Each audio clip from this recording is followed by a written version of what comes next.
بھائی گوروں نے ایسے ہی پوری دنیا پہ راج نہیں کیا، اور گورے جو ہے وہ کرکٹ کے بانی ہیں، اور یہی گورے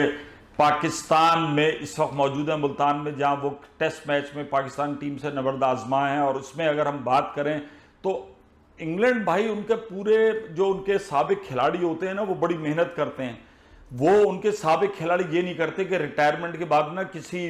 جوئے سٹے کی کمپنیوں میں برانڈ ایمبیسیڈر لگ جائیں، یا وہ پیپسی کے ایڈ میں، اس کے ایڈ میں، اس کے ایڈ میں آئیں، پھر وہ اپنا لکھنے پڑھنے میں وقت گزارتے ہیں۔ اور اس میں اگر ہم بات کریں تو انگلینڈ کے سابق کپتان ناصر حسین اور مائک ایتھرٹن، میری خوش نصیبی کے کراچی کے نیشنل اسٹیڈیم میں ہم نے جو میچز ہو رہے تھے انگلینڈ کے ساتھ، ٹیسٹ میچز دیگر، ان میں بڑے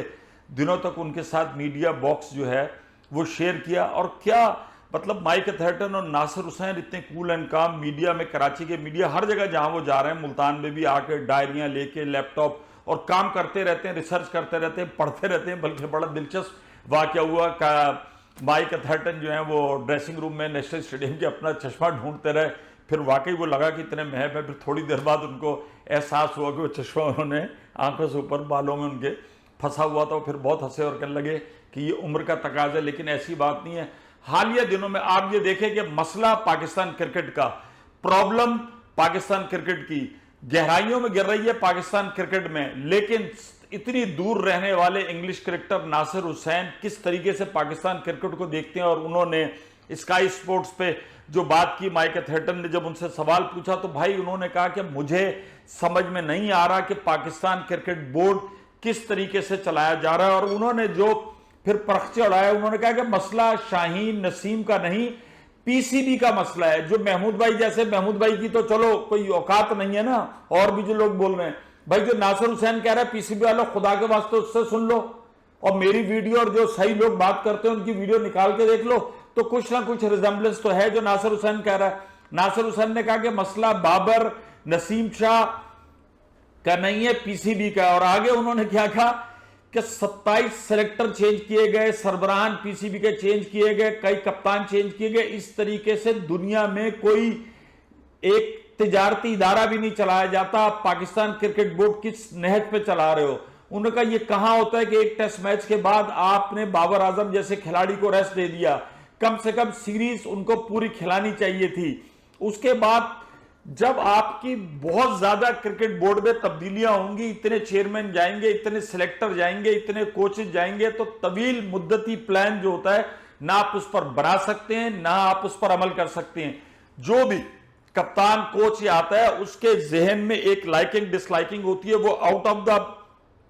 باکس جا کے بالکل نہیں سوچتا۔ لیکن میں یہ ماننے پہ تیار نہیں ہوں، یہ ماننے پہ تیار نہیں ہوں کہ کوئی بھی کوچ اور کھلاڑی یا سلیکٹر کی کوئی لائکنگ نہیں ہوتی ہے۔ ایک طویل عرصے تک انضمام بھائی پاکستان کے چیف سلیکٹر رہے، اور جب بھی ان سے فواد مصطفیٰ کے حوالے سے سوال کیا جاتا تو ان کی ایک رائے تھی، انہوں نے نہ کھلانا تھا نہ انہوں نے کھلایا۔ اسی طریقے سے اگر کوئی کھلاڑی کسی چیف سلیکٹر کو ناپسند ہو، اس کے نیچے نہیں آئے، تو بھائی پھر وہ توے کے اوپر بیٹھ جائے، وہ پاکستان ٹیم کا حصہ نہیں بن سکتا۔ پاکستان کے اندر ایک طویل تاریخ ہے ایسے کھلاڑیوں کی زیادتی کی کہ جو کھلاڑی ناپسند تھے، اس کے بعد اور بہت سارے کوچز آئے، اگر ان کو کوئی کھلاڑی پسند نہیں تھا یا اگر ان کو کوئی کھلاڑی پسند تھا تو انہوں نے یقیناً پاکستان کے لیے پرفارم بھی کیا۔ لیکن افسوس کی بات یہ ہے کہ ناصر حسین جیسا پاکستان میں نہیں رہتا، پاکستان کے ساتھ کرکٹ ضرور کھیلی ہے، لیکن اب وہ ایک صحافی اور ایک تجزیہ کار اور ایک کمنٹیٹر کی حیثیت سے اپنے فرائض منصبی انجام دے رہے ہیں۔ لیکن ان کو بھی پاکستان کرکٹ کا کور ایشو پتا ہے کہ بار بار عہدوں کی تبدیلی، کھلاڑیوں کی، کپتانوں کی، کوچز کی، سلیکٹرز کی، چیئرمین کی، یہ جب بہت زیادہ آتے ہیں، وہ کہتے ہیں نا too many cooks spoil the fraud, جو بہت سارے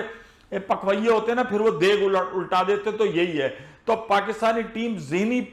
سطح اتنی کمزور ہو چکی ہے، نفسیاتی طور پہ وہ اتنے کمزور ہو چکے ہیں کہ میں نہیں سمجھتا کہ آج یقیناً کامران غلام نے سینچری کی ہے، اس سے اسٹرینتھ ملی ہے۔ اگر ہم دیکھیں کہ کامران غلام بابر اعظم کا سبسٹیچیوٹ ہے تو یقیناً سینچری کر دی ہے، لیکن ابھی طویل مدت ہی ہمیں دیکھنا ہے۔ اور پاکستان کرکٹ اپنے پیروں پر اس حد تک کھڑی نہیں ہوگی جب تک آپ کی ایک بڑی پالیسی نہیں ہوگی، طویل المدتی پالیسی نہیں ہوگی، لوگ آئیں جائیں، ایک کم سے کم 5 سال تک تو کوئی سلیکشن بورڈ رہے، کوئی پی سی بی کا چیئرمین رہے۔ مطلب پاکستان کا جو پرائم اسپورٹ جس سے پاکستانی محبت کرتے ہیں، اس کو آپ نے کسی کے اس پہ چھوڑا ہوا ہے کہ